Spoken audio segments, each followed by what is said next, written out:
같이 일하던 직원이 2억 원을 횡령해서 해고를 했어요. 해고를 당한 뒤에 본인은 억울하니까 내가 회사의 비밀을 많이 알고 있다. 이 비밀을 더 이상 내가 까발리지 않을 테니 나에게 10억을 주면 조용히 퇴사하겠다. 이렇게 협박을 하고 있습니다. 이 문제를 어떻게 해결하면 좋을까요? 정말 분하고 원통합니다. 이렇게 변호사님께 이메일이 왔어요. 이거 어떻게 하면 좋아요? 정말 적반하장이죠. 그동안 취직시켜서 일도 시켰는데 뭐 그러다 보니 회사 돌아가는 여러 가지의 좋은 점 안 좋은 점들을 다 알고 있겠죠. 그걸 오히려 협박하니까 회사 이 중소기업 대표로서는 정말 적반하장 화가 날 수도 있겠네요. 맞습니다. 이런 경우가 너무나 많아요. 아, 많아요? 회사에서 꼭 자기를 써달라고 네. 그러면 열심히 일하겠다고 그렇게 해서 썼는데 되레 횡령, 배임 행위를 한 거예요. 네. 그래서 이걸 손해배상도 다 안 하고 일부를 봐주고 난 다음에 퇴사를 시켰어. 그랬는데 나가고 난 다음에 한 6개월 지나고 난 다음에 나는 먹고 살 게 없다. 난 너무 억울하다. 그러니까 10억을 달라. 왜? 나는 회사에서 탈세한 거 또는 뭐 회사 대표가 다른데 횡령한 걸 알고 있다. 그러니까 돈을 달라.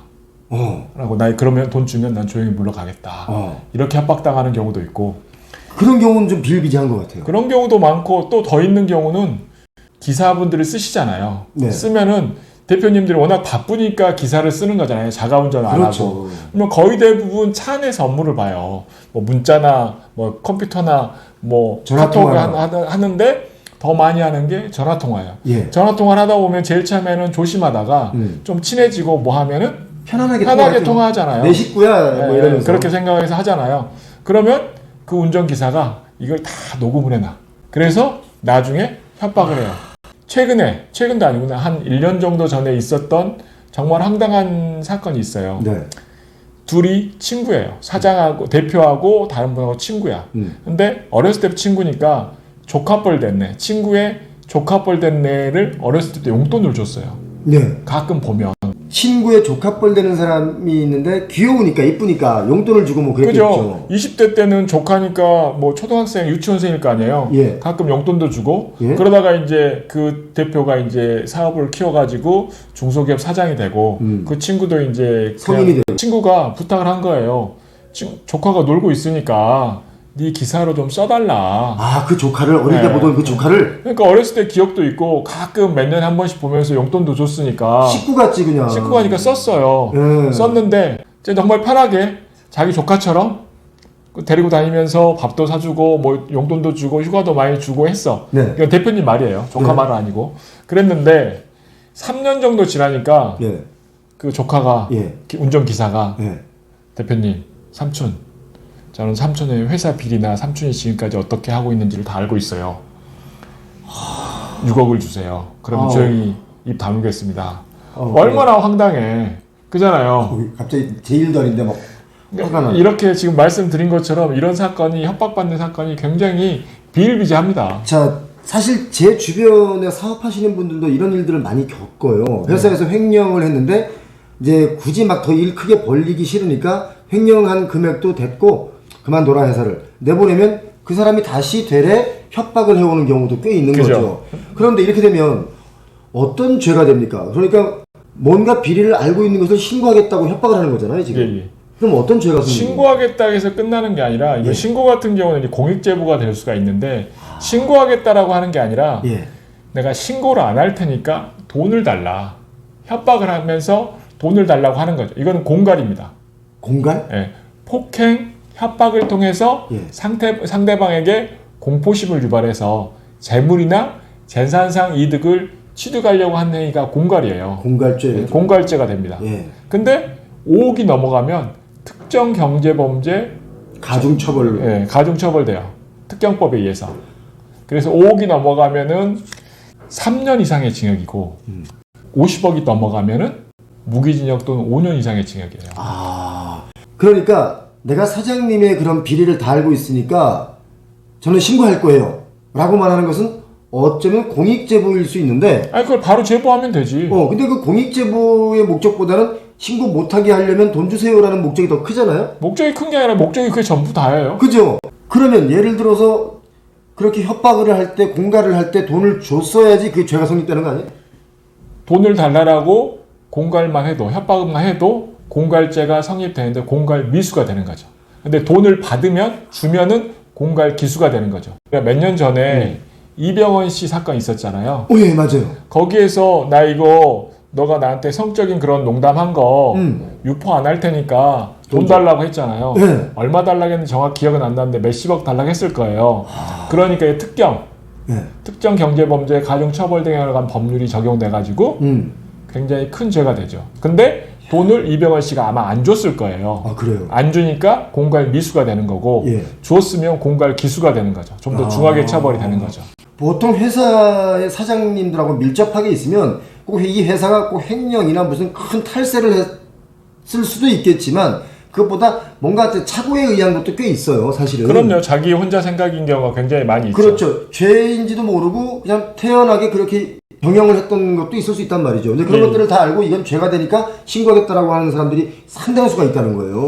그것도 있지만은 실질적으로 그 기사나 직원분을 욕하려는 게 아니지만 그 사람을 봐줬는데, 용서를 해줬는데 되려 배신해가지고 회사에 또는 대표의 비리를 안 알릴 테니까 돈을 달라라고 하는 거는 굉장히 적반하장일 뿐만 아니라 이것도 범죄가 돼요. 사실 그 사장님 입장에서는 굉장히 엄청 배신감 느끼는 일이에요. 그런 일들이. 예. 그래서 이 사람을 꼭 처벌하고 싶다. 예, 그럴 때는 어떻게 합니까? 중하게 처벌하고 싶다. 예. 그러면은 합의서를 쓸 거 아니에요. 그리고 자료를 다 받아야 될 거 아니에요. 네가 가지고 있는 자료를 다 가져와. 네, 자료를 다 가져오고 합의서를 쓰자. 어. 그래서 자료를 다 가지고 와. 예. 그러면 거기서 바로 돈을 보내. 예. 그러면서 바로 경찰에 신고해 놓은 상태에서 돈을 보내자마자 바로 체포를 하는 거죠. 돈을 보내자마자 그 자리에서. 예, 그러면 기수가 되는 거지. 공갈 기수가. 기수. 예. 죄가 돼버린 거네. 예. 공갈 미수도 죄가 되는데 공갈 기수가 되면 죄가 더 커져가는 거죠. 저는 한 가지 궁금한 게 있는데 변호사님. 예를 들어서 그렇게 됐어. 네가 가지고 있는 자료를 다 가지고 와. 예. 그리고 나랑 신고하지 않겠다고 서로 합의각서를 쓰자. 예. 이게 합법적으로 인정됩니까? 안 근데- 되잖아요. 둘 다 불법 아니에요? 아니 유포하지 않겠다라고 말하는 것은 문제가 안 돼요. 그런데 근데 여기서 끝나는 게 아니라 제가 여기서 돈을 주면 안 된다고 하는 게 예. 직원 입장이나 기사 입장에서는 6억을 받든 10억을 받든 쉽게 얻은 돈이기 때문에 금방 써요. 아이, 뭐 그거야. 그래서 한번 협박을 해서 공갈을 해서 돈을 취하고 나면 성공한 거지 본인. 성공하니까 여기서 끝나는 게 아니라 또 또 한 번 또 하고 하수분이 되는 거예요. 계속 괴롭히는 거예요.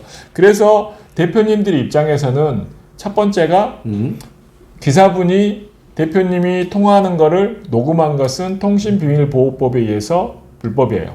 그리고 타인 간의 대화를 그 마음대로 녹음한 것은 증거로 사용할 수가 없어요.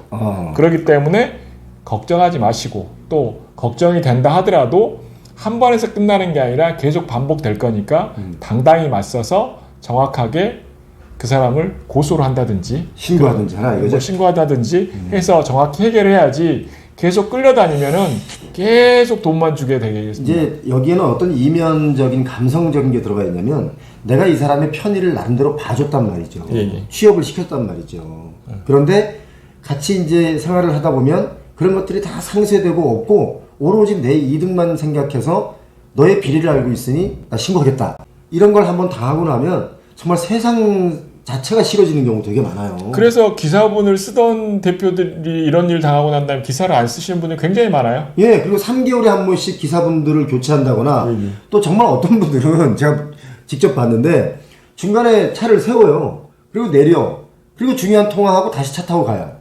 그러면 그 기사분도 대충 저분이 중요한 통화를 하려고 내렸다는 걸 알 텐데 그러면 기사분 입장에서도 나를 못 믿나? 라는 또 불신감이 있으니까 서로 기분 나쁜 일이거든 사실은. 네네. 그런데 그런 일들을 미연에 방지하고자 그런 일들이 생기면 안 되니까 내려서 통화하고 가는 경우 있잖아요. 예.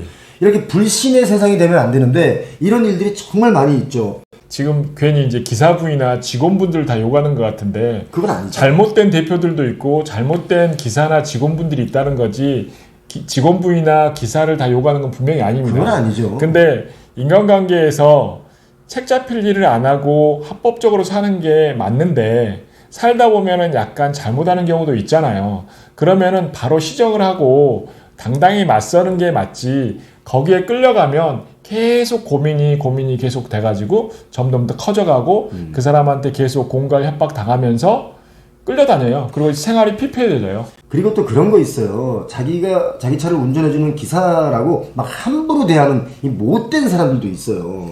이런 굉장히 사람들은 정말 그런 사람들은 우리 흔한 말로 솔직히 지가 가지면 얼마나 갖고 우리는 이런 사람들 보통 쓰레기라고 그럽니다.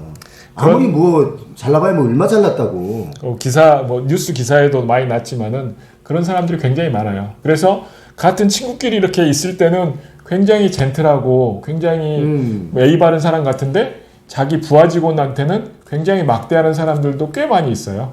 사람을 보고 저 사람이 훌륭한 사람이다 아니다를 어떻게 할 수 있냐면요. 자기보다 조금 못한 사람, 자기보다 조금 젊은 사람한테 예의를 갖추려고 애쓰는 사람이 좋은 사람이에요. 근데 자기보다 좀 못한 사람, 자기보다 힘이 약한 사람은 함부로 대하고 자기보다 힘이 센 사람 앞에 가서는 또 막 그렇게 굽신거리고. 우리 인생이 이런 말씀 드리면 좀 그렇지만 쪽팔리잖아요. 이렇게 살면. 그죠, 쪽팔리죠. 근데 그러길 떠나서 좀 당당하게. 오늘 우리 저 변호사님 모시고 나니까 정말 앞으로 이런저런 것들을 조심해야 될 것들 많이 있다. 더 겸손하게 살아야 되겠다라는 생각을 했습니다. 네. 변호사님 오늘도 시간 내주셔서 고맙습니다.